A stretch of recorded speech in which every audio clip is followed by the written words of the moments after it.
शादी जिंदगी की सबसे खूबसूरत शुरुआत, लेकिन अगर यही शादी किसी के लिए आखिरी रात बन जाए तो। अयोध्या में सुहाग रात के दिन एक दिल दहला देने वाली घटना घटी। शादी के कुछ घंटे बाद ही दूल्हा दुल्हन की लाश मिली। दुल्हन बेड पर मृत पड़ी थी और दूल्हा पंखे से लटका हुआ था।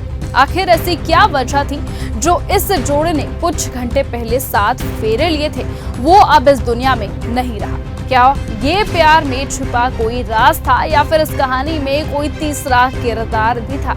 अयोध्या के कैट थाना क्षेत्र का एक घर। 8 मार्च की रात यहाँ शादी की धूम थी। दूल्हा प्रदीप कुमार और दुल्हन शिवानी की शादी पूरी रीति रिवाज से हुई थी। दोनों की शादी करीबन 7 से 6 महीने पहले तय हुई थी और दोनों फोन पर बातचीत भी करते थे। सब कुछ बिल्कुल ठीक चल रहा था। शादी के दौरान प्रदीप दोस्तों के संग नाचता हुआ दिखा, लेकिन शादी की पहली रात कुछ बदल गया। जब सुबह 7 बजे कमरे का दरवाजा नहीं खुला तो परिवार वालों को शक हुआ। बार बार दरवाजा खटखटाया गया, लेकिन अंदर से कोई जवाब नहीं मिला। दरवाजा तोड़ा गया और फिर जो दिखा उसने सबके पैरों तले जमीन खिसका दी। बेड पर शिवानी की लाश पड़ी थी और प्रदीप पंखे के हुक से लटका हुआ था। पुलिस की जांच शुरू हुई। सबसे पहले देखा गया कि कमरे में कोई सुसाइड नोट है या फिर नहीं, क्या वहां कोई जहर की शीशी थी या नहीं। लेकिन एक अहम सुराग था, शिवानी के गले पर निशान, मतलब गला घोंट कर हत्या कर दी गई थी। अब सवाल ये था कि प्रदीप ने खुद ऐसा किया था या फिर कोई और इसमें शामिल था।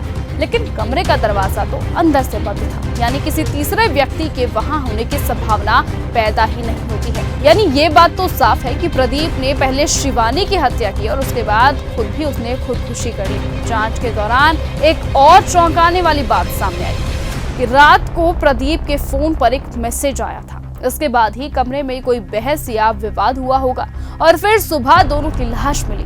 अब सवाल ये है कि ये मैसेज किसका था? क्या किसी तीसरे शख्स ने मैसेज में कुछ ऐसा लिखा था जिससे प्रदीप और शिवानी के बीच झगड़ा हुआ? बहरहाल पुलिस ने दोनों के मोबाइल अब जब्त कर लिए हैं और डिटेल्स की जांच अब की जा रही है। लेकिन परिवार वालों का कहना है कि शादी से पहले कभी भी इनके बीच कोई अनबन नहीं हुई थी, न ही किसी तरह का तनाव था। लेकिन जिस तरह से ये घटना घटी उसने हर किसी को झकझोर दिया है। लोग अब तक सदमे में हैं।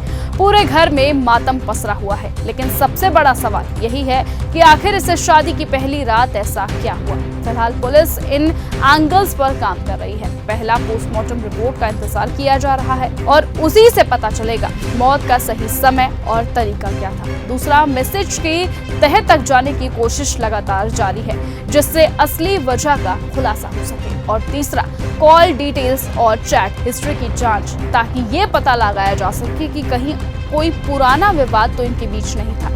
लेकिन सबसे बड़ा सवाल ये है कि क्या ये सिर्फ शादी के बाद हुआ एक झगड़ा था या इस केस में कोई छिपा हुआ सच बाकी है? ये मामला जितना सीधा दिखता है शायद उतना है नहीं। आखिर इस शादी की पहली रात क्या हुआ?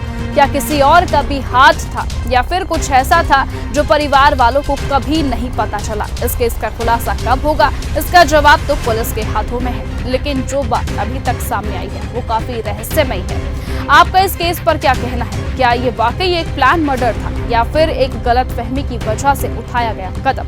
अपनी राय हमें कमेंट सेक्शन में जरूर बताएं और ऐसे ही लेटेस्ट अपडेट और खबरों के लिए आप बने रहें और देखते रहें न्यूज़ गंगा। नमस्कार। ऐसी ही खबरों को सुनने और देखने के लिए सब्सक्राइब करना बिल्कुल मत भूलिएगा चैनल न्यूज़ गंगा। खबरें अच्छी लगी तो लाइक का बटन दबाना बिल्कुल मत भूलिएगा। कमेंट बॉक्स में टाइप भी कर सकते हैं और हाँ, शेयर करना भी बिल्कुल मत भूलिएगा।